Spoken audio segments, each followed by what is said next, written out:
नमस्कार दोस्तों, मैं रविंद्र सोलंकी आपका स्वागत करता हूं यूपी पुलिस की एमसीक्यू पार्ट 3 में। जैसा कि दोस्तों आप लोगों ने पिछली वीडियो में देखा था कि हमारी एमसीक्यू पार्ट फर्स्ट और सेकंड कंप्लीट हो गए थे और पार्ट फर्स्ट में हमारा भारत का जो स्थिति विस्तार था वो कंप्लीट हो गया। आज कल सेकंड पार्ट में आपके जो भौतिक प्रदेश थे, जो फिजिकल डिवीजन था, उसमें आपका उत्तर का पर्वतीय क्षेत्र कंप्लीट हो गया था और आज पार्ट 3 में आपके लिए बेहतरीन एग्जाम के क्वेश्चन लेके आए हैं। तो देखिए दोस्तों, हमारा पहला क्वेश्चन आपकी स्क्रीन पर ये रहा। तो देखिए, निम्न में से दक्षिण भारत की सबसे ऊंची चोटी कौन सी है? दक्षिण भारत की, देखिए मेरे मित्रों कि दक्षिण भारत की चोटियों को लेकर के यूपी पुलिस के पिछली बार पेपर में आया हुआ क्वेश्चन था, तो इससे संबंधित क्वेश्चन आया हुआ था। तो यहां देखिए, निम्न में से दक्षिण भारत की सबसे ऊंची चोटी कौन सी है? ये मेरे मित्रों, निम्न में से पहला ऑप्शन ए दोदा बेट्टा। ये आपकी दोदा बेट्टा है, थोड़ा सा ध्यान रखना बेटा, थोड़ा सा टाइपिंग में मिस्टेक हो गया है। और जो सेकंड है वो कौन सी है? अनाईमुड़ी। तीसरी कौन सी है? गुरु शिखर। और फोर्थ कौन सा है तुम्हारा? महेंद्रगिरी। और ऑप्शन कौन सा है इसमें सही आपका? तो देखिए दोस्तों, ऑप्शन है आप लोगों का अनाईमुड़ी। अनाईमुड़ी दक्षिण भारत की सबसे ऊंची चोटी है, जिसे प्रायद्वीपीय पठार की सबसे ऊंची चोटी भी कहा जाता है। देखिए, दोदा बेटा की जो ऊंचाई है वो है तुम्हारी 2637 मीटर। उसके बाद में अगर देखा जाता है तो जो अनाईमुड़ी है, इसकी जो ऊंचाई है वो कितनी है? 2695 मीटर। उसके बाद में अगर गुरु शिखर की बात की जाती है तो गुरु शिखर की ऊंचाई है 1722 मीटर। और जो महेंद्रगिरी है, इसकी जो ऊंचाई है वो कितनी है? 1501 मीटर। क्लियर? महेंद्रगिरी आपकी उड़ीसा की सबसे ऊंची चोटी है। उसके बाद में गुरु शिखर आपके राजस्थान की सबसे ऊंची चोटी है। उसके बाद में अगर अनाईमुड़ी की बात की जाती है तो ये आपके केरल की सबसे ऊंची चोटी है और यह आप लोगों की तमिलनाडु की सबसे ऊंची चोटी है। क्लियर? तो जो दक्षिण भारत की जो सबसे ऊंची चोटी है वो कौन सी है? आपकी अनाईमुड़ी। याद रखना दोस्तों, क्वेश्चन आपका पूछा जा सकता है इनमें से, क्योंकि पिछली बार पूछा गया था। अगर एक क्वेश्चन अगर देखा जाए तो विश्व की जो सबसे ऊंची जो चोटी है, तो विश्व की सबसे ऊंची चोटी कौन सी मानी जाती है? वो मानी जाती है आप लोगों की माउंट एवरेस्ट। कौन सी मानी जाती है? Mount Everest. और ऊंचाई कितनी है? 8848 मीटर। कितने मीटर? 8848 मीटर। तो ऑप्शन कौन सा है मेरे मित्रों? आपका बी। चलते हैं क्वेश्चनों अगले क्वेश्चन की ओर। दक्षिण भारत की सबसे बड़ी नदी कौन सी है? देखिए मेरे मित्रों, दक्षिण भारत की सबसे बड़ी नदी कौन सी है? Option A Krishna, option B Narmada, option C Godavari और ऑप्शन डी महानदी। तो बताइए दोस्तों, यहां आपका जो ऑप्शन आएगा वो कौन सा आएगा? तो यहां दक्षिण भारत की जो सबसे बड़ी नदी है वो कौन सी है? गोदावरी। कौन सी है बेटा? गोदावरी, जिसकी लंबाई कितनी है? 1465 किलोमीटर। कितने किलोमीटर? 1465 किलोमीटर। अगर बात की जाती है गोदावरी की, तो गोदावरी भारत की दूसरी सबसे बड़ी नदी है। सबसे बड़ी जो नदी मानी जाती है वो गंगा मानी जाती है, जिसे भारत की राष्ट्रीय नदी भी कहा जाता है। और भारत की राष्ट्रीय जो नदी है वो तुम्हारी गंगा है। और गंगा के बाद में जो प्रमुख रूप से जो दूसरी सबसे बड़ी नदी आती है वो कौन सी आती है? गोदावरी। तो याद रखना दोस्तों, गोदावरी नदी, अगर महानदी की बात की जाती है तो इसे ओडिशा का शोक कहते हैं। ओडिशा का शोक कहा जाता है। उसके बाद में जो तुम्हारी नर्मदा है, ये तुम्हारे मध्य प्रदेश से निकलती है। और ये तुम्हारी जो कृष्णा है, ये सेकंड नंबर की प्रायद्वीपीय पठार की दूसरी सबसे बड़ी जो नदी है वो कौन सी है आपकी? तो वो कृष्णा है आपकी। थोड़ा सा ये ध्यान रखना। तो इधर देखिए मेरे मित्रों, तो यहां प्रायद्वीपीय पठार की जो सबसे बड़ी जो तुम्हारी नदी मानी जाती है वो कौन सी मानी जाती है आपकी? तो ये मानी जाती है दोस्तों गोदावरी। कौन सी मानी जाती है? गोदावरी। तो चलते हैं अगले क्वेश्चन की ओर। निम्न में से चिल्का झील कौन से तट पर स्थित है? कौन से तट पर स्थित है? ऑप्शन ए कर्नाटक तट, दूसरा मालाबार, तीसरा कोकण, उसके बाद में चौथा उत्तरी सरकार तट। तो देखिए दोस्तों, ये आपके तट होते हैं। और तटों में अगर देखा जाता है, जो चिल्का झील है यह आप लोगों की इस तरीके से यहां उड़ीसा के तट पर स्थित है। यहां तुम्हारा ये चिल्का झील है। चिल्का झील भारत की, इधर देखिए, जो आप लोगों की चिल्का झील है, चिल्का झील भारत की सबसे बड़ी लैगून झील है। कैसी झील है? लैगून झील है। लैगून झील का अर्थ होता है कि भारत के तटीय क्षेत्रों में पाई जाने वाली खारे पानी की झीलों को लैगून झील कहा जाता है। जबकि और आता है उसका नाम है बेटा पिलाया। क्या आता है? पिलाया। पिलाया का अर्थ होता है कि मरुस्थलीय क्षेत्रों में पाई जाने वाली खारे पानी की झीलों को क्या बोलते हैं? पिलाया। तो भारत की सबसे बड़ी जो पिलाया झील मानी जाती है वो कौन सी मानी जाती है? सांबर। लेकिन अगर लेगुन झील, देखिए ये चिल्का जो झील है ये कौन से तट पर स्थित है? तो थोड़ा सा ये बताइए। ये जो आपका तट है, देखो बेटा, यहां से आपके तट प्रारंभ होते हैं और यहां जो आपका तट आता है, यहां तट आता है आपका कच्छ का तट, और जो सेकंड आता है यहां आता है आपका कोकण तट। उसके बाद में यहां जो तट आता है उसका नाम है दोस्तों मालाबार तट। उसके बाद में अगर यहां देखा जाता है तो यहां तट आता है आप लोगों का कोरोमंडल तट। ये आप लोगों का कोरोमंडल तट है। और उसके बाद में एक ऑप्शन और है जिसका नाम है कर्नाटक तट। ये तुम्हारा यहां कर्नाटक तट। क्लियर? और जो तुम्हारी ये जो झील है जिसका नाम है चिल्का, तो ये तुम्हारा एक और तट है जिसका नाम है उत्तरी सरकार तट। ये आप लोगों का उत्तरी सरकार तट है। और जो तुम्हारी चिल्का झील है, प्रमुख रूप से ये चिल्का झील कौन से तट पर स्थित है? तो बताइए दोस्तों, ये आप लोगों की उत्तरी सरकार तट पर स्थित है। तो ऑप्शन कौन सा है आपका यहाँ? Option D. कौन सा बेटा? Option D. चलते हैं दोस्तों अगले क्वेश्चन की ओर कि निम्न में से कौन सा सुमेलित नहीं है? निम्न में से कौन सा सुमेलित नहीं है? यह आपका झीलों को लेकर के क्वेश्चन है। तो देखिए ऑप्शन ए वेम्बनाड। तो बताइए दोस्तों, ऑप्शन ए ये आपका केरल। उसके बाद में लोकटक। लोकटक कहां है आपकी?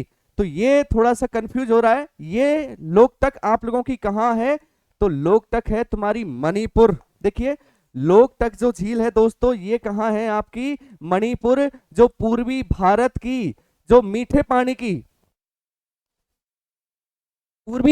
जो मीठे पानी की जो सबसे बड़ी झील है वो कौन सी है आपकी? लोकटक। जो प्रमुख रूप से कौन से राज्य में है? मणिपुर में। और इसमें एक राष्ट्रीय उद्यान है जिसका नाम है केइबुल लामजाओ। क्या नाम है? केइबुल लामजाओ। जो भारत का तैरता हुआ राष्ट्रीय उद्यान माना जाता है। उसके बाद में ये देखिए, ये आपका ऑप्शन यहां गलत हो जाता है, तो थोड़ा सा इसको ध्यान रखना। ये आपकी जो लोकटक झील है प्रमुख रूप से कौन से राज्य में पाई जाती है? तो ये आपके मणिपुर में पाई जाती है। क्लियर? और अगर देखा जाता है डल झील, तो डल झील कहां है तुम्हारी? जम्मू कश्मीर। बिल्कुल राइट है। उसके बाद में अगला ऑप्शन पुलिकट झील, ये तुम्हारी आंध्र प्रदेश और तमिलनाडु। ये क्वेश्चन आप लोगों का RAS प्री में आया था, और RAS प्री यानी ये तुम्हारा 2023 में आया था। क्लियर मेरे मित्रों? वेम्बनाड झील की अगर बात की जाती है तो यह भारत की सबसे लंबी झील है। कैसी झील है? सबसे लंबी झील है। क्लियर? तो थोड़ा सा ऑप्शन ध्यान रखना। ऑप्शन कौन सा है तुम्हारा? सी। निम्न में से कौन सुमेलित नहीं है? तो कौन नहीं है? लोकटक। लोकटक कहां है तुम्हारी? मणिपुर में। क्लियर? चलते हैं दोस्तों अगले क्वेश्चन की ओर। इधर देखिए, निम्न में से कौन सी भारत की सबसे बड़ी मीठे पानी की प्राकृतिक झील है? मीठे पानी की प्राकृतिक झील है। Option A Jaisamand, option B Roopkund, option C Wular, और ऑप्शन डी सांबर। तो देखिए मेरे मित्रों, जयसमंद, अगर जयसमंद की बात की जाती है तो जयसमंद जो झील है आप लोगों की, ये जयसमंद झील राजस्थान की सबसे बड़ी झील है। ये आप लोगों की राजस्थान की सबसे बड़ी झील है। तो ये राजस्थान की, देखिए राजस्थान की सबसे बड़ी झील है, लेकिन ये भारत की दूसरी सबसे बड़ी झील है। इतना ध्यान रख लेना। ये है तो आप लोगों की कृत्रिम झील का उदाहरण है। कृत्रिम यानी मानव के द्वारा निर्मित की गई झीलों को कृत्रिम झील कहा जाता है। अगर रूपकुंड की बात करें तो यह भारत की रहस्यमयी झील मानी जाती है, जो प्रमुख रूप से कौन से राज्य में है? उत्तराखंड में। उसके बाद में अगर बुलर की बात करें तो यह भारत की सबसे बड़ी प्राकृतिक झील है, और ये कौन से राज्य में है? जम्मू कश्मीर में। कौन सी नदी पर है? झेलम नदी पर। कौन सी नदी पर? झेलम नदी पर। और अगर सांबर की बात करें तो यह आपके खारे पानी की झील है, और खारे पानी की जो झील है ये कहां है दोस्तों आपकी? तो यह है आपके राजस्थान में। तो देखिए भारत की सबसे बड़ी जो प्राकृतिक झील है, तो इसमें आपका ऑप्शन कौन सा आएगा? तो इसमें ऑप्शन है आपका सी। कौन सा है दोस्तों? सी। जयसमंद, रूपकुंड, बुलर और सांबर। ध्यान रखिए दोस्तों, यहां से क्वेश्चन आ सकता है, आपका बन सकता है, क्योंकि ये झीलें आपकी बहुत महत्वपूर्ण है। उसके बाद में चलते हैं अगले क्वेश्चन की ओर। इधर देखिए, भारत के किस राज्य में मानसून का आगमन सबसे पहले होता है? भारत के किस राज्य में मानसून का आगमन सबसे पहले होता है? बहुत महत्वपूर्ण क्वेश्चन है। देखिए दोस्तों, ये वाला जो क्षेत्र है ये प्रायद्वीपीय भारत है, और प्रायद्वीपीय भारत में सबसे पहले मानसून जो प्रवेश करता है, option A Tamil Nadu, option B Kerala, option C Ladakh और ऑप्शन डी महाराष्ट्र। तो आंसर दीजिए मेरे मित्रों। तो इसका आपका जो आंसर है वो कौन सा राज्य है? तो यहां जो राज्य है वो कौन सा राज्य है? केरल। ये जो राज्य है मेरे मित्रों यहां, ये आपका केरला है। केरल में सबसे पहले 1 से 5 जून को मानसून प्रवेश करता है। यहां तुम्हारा मानसून प्रवेश करता है, जिसे भारत में मानसून का क्या बोलते हैं? आगमन। क्या बोलते हैं मेरे मित्रों? आगमन। मानसून का आगमन कहा जाता है भारत में, वो केरल को कहा जाता है। और यहां जो तट है वो कौन सा तट है आपका? तो यहां तट है आपका मालाबार। कौन सा तट है? मालाबार तट। अगर देखिए दोस्तों, अगर राज्य आता है, स्टेट आता है, वो राज्य आता है आपका, तो राज्य कौन सा है आप लोगों का? केरल। और अगर तट आता है तो तट कौन सा है तुम्हारा? मालाबार। कौन सा तट है? मालाबार। भारत में सबसे पहले जो मानसून प्रवेश करता है वो केरल में। अगर तमिलनाडु की बात करें तो तमिलनाडु में लौटते हुए मानसून से वर्षा होती है। और तट जो है वो तट कौन सा है? तो यहां आपका तमिलनाडु है, और तमिलनाडु के पास में यहां जो तट है वो कौन सा तट है आप लोगों का? कोरोमंडल। कौन सा मंडल? कोरोमंडल। कोरोमंडल तट पर भारत में लौटते हुए मानसून से वर्षा होती है। अगर लद्दाख की बात करें तो लद्दाख न्यूनतम वर्षा वाला स्थान है। कैसा बेटा? न्यूनतम वर्षा वाला स्थान है। तो साथियों देखिए कौन सा आपका ऑप्शन आया है निकल के? तो यहां ऑप्शन आया है आपका बी आपका भारत का मानसून का सबसे पहले आगमन वाला राज्य कहलाता है। तो चलिए दोस्तों अगले क्वेश्चन की ओर चलते हैं कि भारत में ग्रीष्मकालीन मानसून के प्रवाह की सामान्य दिशा, ऑप्शन ए दक्षिण से उत्तर, या फिर आपके दक्षिण पश्चिम से दक्षिण पूरब की ओर, उसके बाद में दक्षिण पूरब से दक्षिण पश्चिम की ओर, उसके बाद में ये थोड़ा सा बेटा मिस्टेक हो गई है, दक्षिण पश्चिम से दक्षिण पूरब की ओर नहीं है, ये आपका थोड़ा सा हल्का सा मिसप्रिंट हो गया है। यहां दक्षिण पश्चिम से उत्तर पूरब की ओर ये मानसून प्रवाहित होता है।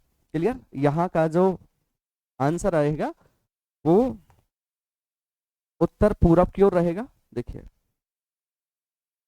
दोस्तों, दक्षिण पश्चिम से उत्तर पूरब की ओर, दक्षिण पश्चिम से उत्तर पूरब की ओर। तो देखिए दोस्तों, भारत में ग्रीष्मकालीन मानसून के प्रवाह की सामान्य दिशा दक्षिण से उत्तर की ओर, दक्षिण पश्चिम से उत्तर पूरब की ओर, उसके बाद में दक्षिण पूरब से दक्षिण पश्चिम की ओर, और उत्तर पूरब से दक्षिण पश्चिम की ओर। तो देखिए दोस्तों, मानसून दो ही हैं, एक तो दक्षिण पश्चिम से उत्तर पूरब की ओर, एक आपका उत्तर पूरब से दक्षिण पूरब की ओर।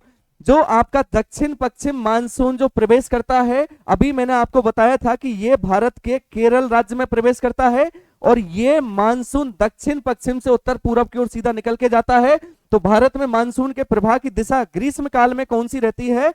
तो ये रहती है आपकी दक्षिण पश्चिम से उत्तर पूरब की ओर। क्लियर? और उसके बाद में अगर उत्तर पूरब से दक्षिण पूरब की ओर, तो ये आप लोगों का शीतकालीन मानसून है। और ये जो शीतकालीन मानसून है ये रूस के साइबेरिया से प्रभावित होता है, और भारत में हिमालय के प्रभाव से इसका जो प्रभाव होता है वो थोड़ा सा कम होता है, जिसे आप शीतलहर से हमारे भारत को बचाया जाता है। क्लियर? तो चलते हैं दोस्तों अगले क्वेश्चन की ओर। निम्न में से भारत में सर्वाधिक वर्षा वाला स्थान। देखिए दोस्तों, निम्न में से भारत में सर्वाधिक वर्षा वाला जो स्थान है, ए मानसून मासिनराम, बी लेह, सी चेन्नई, डी बेंगलोर। तो भारत में सर्वाधिक जो वर्षा वाला स्थान है वो कौन सा है? आपका मौसिनराम। कौन सा है बेटा? मौसिनराम। और मौसिनराम कहाँ है बेटा? आपका मेघालय। और इससे संबंधित एक क्वेश्चन और आता है कि आपकी मेघालय में कुछ पहाड़ियां पाई जाती हैं जिनका नाम है गारो। गारो के साथ में दूसरी जो पहाड़ियां हैं वो कौन सी है? खासी। और खासी के साथ में कौन सी पहाड़ियां पाई जाती हैं? जैंतियां। और इन पहाड़ियों को मिलाकर के पठार बनता है जिसका नाम है शिलोंग का पठार। कौन सा पठार? शिलांग का पठार, और शिलांग का जो पठार है वो किस पठार का भाग है, तो ये आपका प्रायद्वीपीय पठार का भाग है। किसका भाग है, प्रायद्वीपीय पठार का। अगर लेह की बात करें तो भारत में न्यूनतम वर्षा वाला स्थान है, और यह राजधानी किसकी मानी जाती है, लद्दाख की। और लद्दाख में केवल कितने जिले हैं, दो। पहला कौन सा है आपका कारगिल, और दूसरा कौन सा है मेरे मित्रों, तो दूसरा है आपका लेह। कौन सा है बेटा, लेह। चलते हैं दोस्तों, ये आपका मौसिनराम, भारत में सर्वाधिक वर्षा वाला स्थान। यहां लगभग 1140 सेंटीमीटर वर्षा होती है। देखिए यहां लगभग 1140 सेंटीमीटर वर्षा होती है, जो केवल लद्दाख में ही नहीं, केवल ये आपके मासिनराम में ही, मासिनराम में नहीं, सॉरी बेटा, ये आपके मासिनराम में ही नहीं, केवल विश्व में सर्वाधिक जो विश्व में वर्षा वाला जो स्थान है वो तुम्हारा मासिनराम है, जो प्रमुख रूप से मेघालय में स्थित है। तो चलते हैं दोस्तों अगले क्वेश्चन की ओर। इधर देखिए, भारत के उत्तरी मैदानों में, भारत के उत्तरी मैदानों में शीत ऋतु में वर्षा होती है। ऑप्शन ए पश्चिमी विक्षोभों से, ऑप्शन बी बंगाल की खाड़ी के मानसून से, तो सी अरब सागरीय मानसून से, डी लौटते हुए मानसून से। तो देखिए दोस्तों इसका आंसर क्या होगा, तो इसका आंसर होगा पश्चिमी विक्षोभों से। पश्चिमी विक्षोभों से भारत के उत्तरी पश्चिमी क्षेत्रों में मावठ के रूप में वर्षा होती है, जो हमारी प्रमुख रूप से रबी की फसल लायक होती है। इसलिए इस फसल को इसलिए इस वर्षा को सुनहरी बूंदों की वर्षा, सुनहरी बूंदों की वर्षा या गोल्डन ड्रॉप के नाम से जाना जाता है। किस नाम से, गोल्डन ड्रॉप के नाम से जाना जाता है। तो ये जो आपकी वर्षा होती है शीत ऋतु में पश्चिमी विक्षोभों से होती है, क्लियर, जिसे आप लोग क्या बोलते हो, ये मावठ कहलाती है, जो प्रमुख रूप से कब होती है, जनवरी में। कब होती है, जनवरी में, क्लियर। यह आपको बता दूं, यह एक होने वाली चक्रवाती वर्षा है, क्लियर, यह आपकी होने वाली एक चक्रवाती वर्षा है। तो ऑप्शन कौन सा है आपका, ए। तो चलते हैं अगले क्वेश्चन की ओर। इधर देखिए, भारत में शरदकालीन यानी शीत ऋतु में वर्षा के क्षेत्र, बहुत महत्वपूर्ण क्वेश्चन है दोस्तों, एक एक क्वेश्चन बड़ा घूम घूम के आया है आपका। ये देखिए, पहला है उड़ीसा पंजाब, सेकंड है पंजाब तमिलनाडु, तीसरा है अरुणाचल प्रदेश बिहार, और डी है तुम्हारा तमिलनाडु कर्नाटक। तो देखिए दोस्तों इसका जो आंसर रहेगा वो क्या रहेगा, तो इसका जो आंसर है, इधर देखिए, पहला है आपका उड़ीसा पंजाब, दूसरा है पंजाब तमिलनाडु अरुणाचल प्रदेश बिहार, और यहां है आपका तमिलनाडु कर्नाटक। तो ऑप्शन कौन सा है आपका, बी। ऑप्शन कौन सा है, बी। वो कैसे है, इधर आइए, इधर देखिए दोस्तों, ये हमारा भारत का मैप है। देखो मेरे मित्रों, पंजाब आप लोगों का यहां इस तरीके से, ये पंजाब है, क्लियर। उसके बाद में अगर तमिलनाडु की बात की जाती है तो यहां आप लोगों का इस तरीके से, देखो ये तमिलनाडु है, ये आप लोगों का तमिलनाडु है, और यहां कौन सा राज्य है, पंजाब। कौन सा राज्य है, पंजाब। इधर देखिए, अभी आप लोगों ने पिछले क्वेश्चन में देखा था कि जो मावठ होती है वो भारत के पश्चिमी क्षेत्रों में होती है, जो प्रमुख रूप से शीतकालीन वर्षा है। तो यहाँ ये जो क्षेत्र है ये मावठ के रूप में, किसके रूप में, मावठ के रूप में वर्षा करता है। जबकि तमिलनाडु जो है यह तुम्हारा भारत में, देखिए जो आपका तमिलनाडु जो है यह भारत में लौटते हुए मानसून से वर्षा करता है। ये तुम्हारा लौटते हुए मानसून से वर्षा प्राप्त करता है, जो प्रमुख रूप से उत्तरी पूर्वी मानसून है, और उत्तर पूर्व से इसकी जो दशा रहती है वो कौन सी रहती है, दक्षिण पश्चिम, क्लियर। ये बंगाल की खाड़ी से थोड़ा सा घूम के आता है, और बंगाल की खाड़ी से जब घूम के आता है तो कोरोमंडल तट पे जाकर के थोड़ी सी वर्षा करता है। तो ऑप्शन कौन सा रहेगा आपका, बी, पंजाब और तमिलनाडु। यहाँ पंजाब में मावठ के रूप में वर्षा होती है, क्लियर दोस्तों। तो चलते हैं अगले क्वेश्चन की ओर। कौन सी मिट्टी कपास की खेती के लिए सर्वाधिक उपयुक्त है, तो कौन सी, जलोढ़, लाल, काली, और डी ऑप्शन में कौन सा है तुम्हारी, लेटेराइट। तो देखिए दोस्तों, कपास वाली मृदा को काली कपास मृदा के नाम से ही जाना जाता है। तो इसका ऑप्शन कौन सा रहेगा, तो इसका ऑप्शन रहेगा आपका सी। कौन सा रहेगा दोस्तों, सी। अगर जलोढ़ मृदा की बात की जाती है तो जलोढ़ मृदा में जैसा तुम्हारा गेहूं है, सरसों है, चना है, क्लियर। उसके बाद में अगर लाल मृदा की बात की जाती है, अगर काली मृदा की बात की जाती है, लेटेराइट। तो लेटेराइट शब्द की उत्पत्ति लेटर से हुई है, इसका जो अर्थ होता है वो ईंट होता है, यानी इस मृदा का जो उपयोग किया जाता है वो प्रमुख रूप से ईंट बनाने में किया जाता है। और अगर जो काली मृदा है तो यह काली कपास वाली मृदा है। और कपास का सर्वाधिक, हाँ जी, कपास का सर्वाधिक जो उत्पादन होता है वो कहाँ होता है? महाराष्ट्र में। कहाँ होता है दोस्तों? महाराष्ट्र में। क्लियर। उसके बाद में अगला क्वेश्चन आता है आपका कि विश्व में हरित क्रांति से गहरा संबंध है। विश्व में हरित क्रांति से M S Swaminathan, B Norman Borlaug, C doctor Varghese Kurien, D doctor Abdul Kalam. तो देखिए दोस्तों, इसका जो ऑप्शन रहेगा, इसका जो आंसर रहेगा वो कौन सा रहेगा? ये विश्व के संदर्भ में नॉर्मन अर्नेस्ट बोरलॉग है, जिनके द्वारा विश्व में सबसे पहले बेस्ट प्रारंभ किया गया था।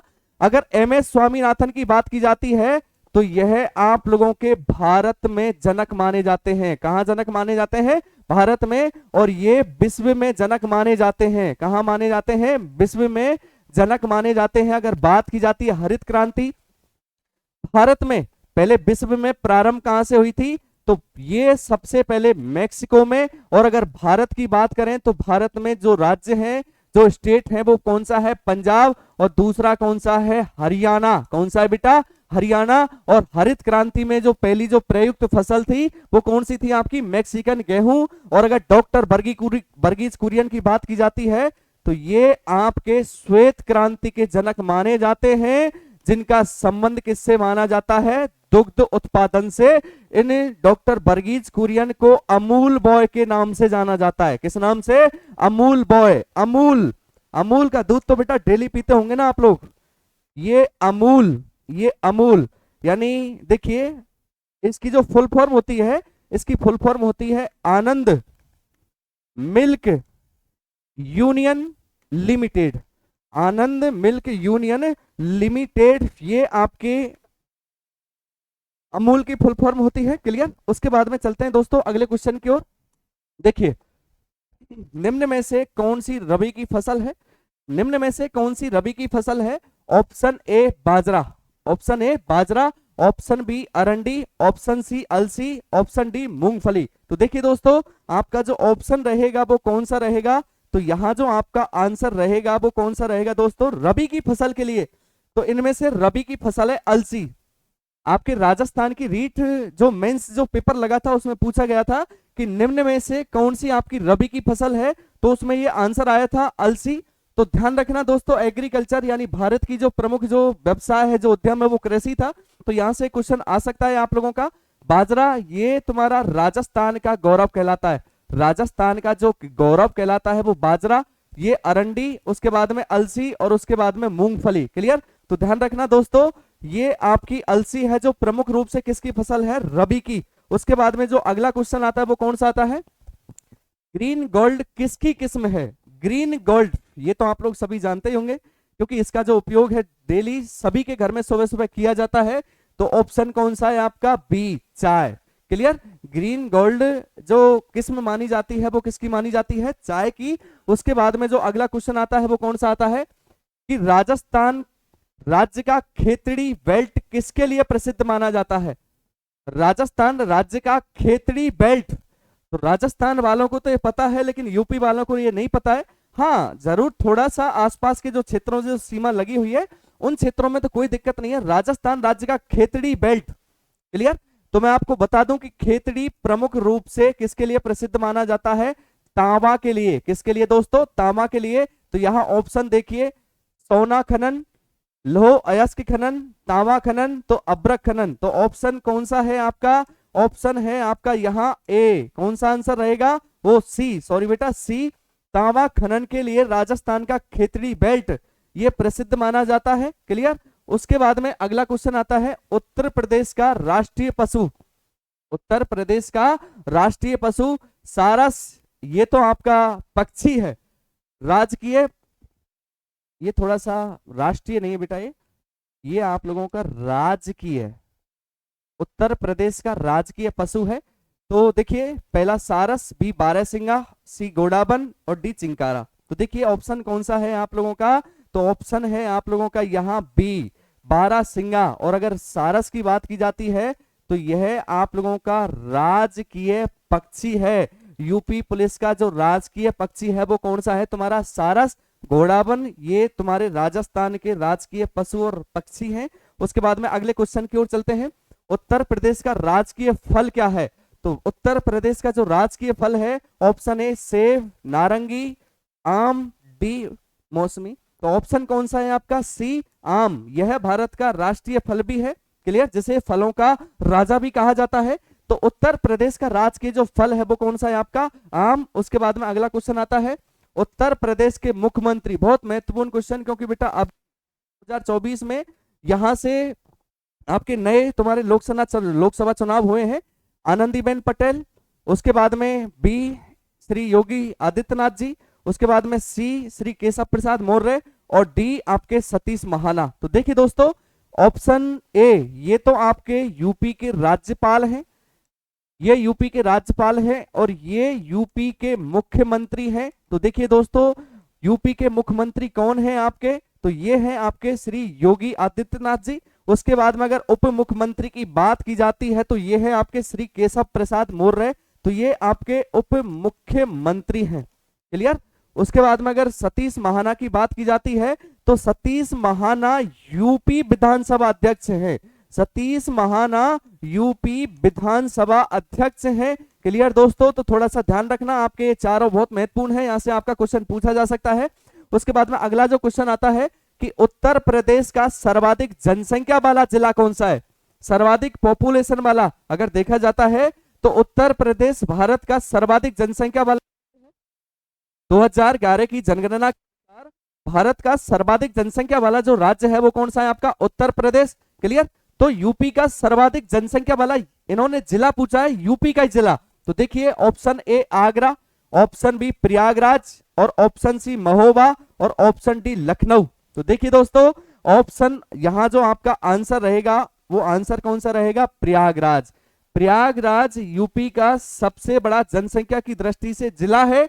उसके बाद में ये जो प्रयागराज है कौन कौन सी नदियों के संगम पर है? Ganga plus Yamuna, clear. और यहां से भारत का एक देशांतर गुजरता है जिसका नाम है 82.5 डिग्री ईस्ट, क्लियर। और अगर महोबा की बात की जाती है तो यूपी का ये सबसे छोटा जिला है, सबसे छोटा जिला जनसंख्या की दृष्टि से। किसकी दृष्टि से?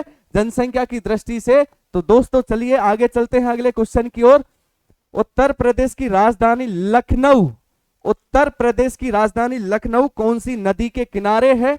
तो देखिए ए यमुना, बी आपका चंबल, सी गोमती, डी गंगा। तो देखिए दोस्तों यहां जो आपका आंसर आता है वो कौन सा आता है? गोमती। गोमती नदी के किनारे आप लोगों की राजधानी यानी यूपी की राजधानी स्थित है। अगर चंबल की बात की जाती है तो चंबल नदी के किनारे यूपी का आगरा स्थित है, क्लियर। और अगर गंगा की बात की जाती है तो देखिए यहां तुम्हारे काफी शहर हैं, कानपुर है, उसके बाद में कन्नौज है, कन्नौज के बाद में तुम्हारा प्रयागराज है। तो दोस्तों यहां आपके गंगा के किनारे तो काफी शहर स्थित हैं। तो देखिए उत्तर प्रदेश की राजधानी लखनऊ जो स्थित है वो कौन सी नदी के किनारे है? तो वो आपकी गोमती नदी के किनारे है। तो देखिए दोस्तों फिर मिलते हैं आपके अगले एमसीक्यू सीरीज पार्ट 4 में। जब तक कि ज्यादा से ज्यादा इस वीडियो को शेयर करें, लाइक करें, कमेंट करें दोस्तों, और हम अगली वीडियो में मिलेंगे आपको बेहतरीन क्वेश्चनों के साथ में। नमस्कार।